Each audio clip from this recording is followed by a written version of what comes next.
Et je vois un grand deuil en Afrique du Sud. Un très grand deuil en Afrique du Sud.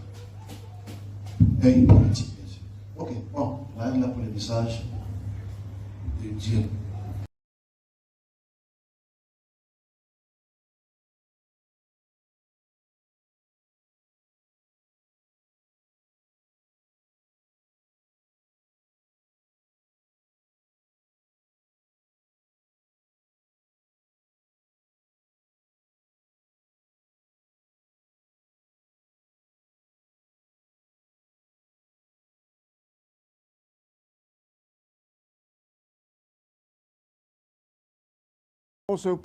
Frédéric de Klerk s'en est allé. Le dernier président du régime d'apartheid en Afrique du Sud est décédé jeudi dans sa résidence au Cap.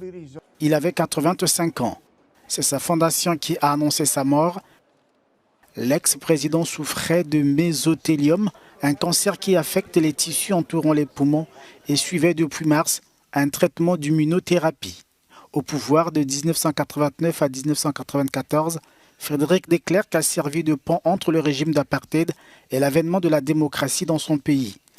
C'est sous son règne que Nelson Mandela avait été libéré après plus de 2 décennies en prison. Les deux hommes avaient partagé le prix Nobel de la paix 1993.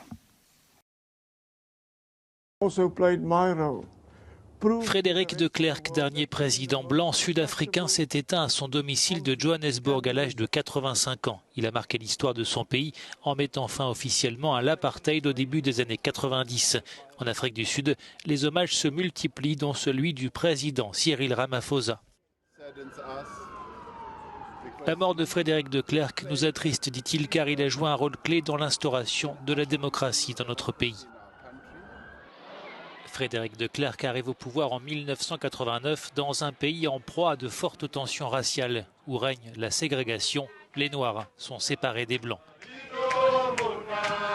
De Klerk, un apparatchik du Parti national issu des milieux afrikaners, crée la surprise en annonçant l'année suivante la libération inconditionnelle du leader du Congrès national africain, Nelson Mandela, en prison depuis 27 ans, ainsi que la levée de l'interdiction des partis anti-apartheid.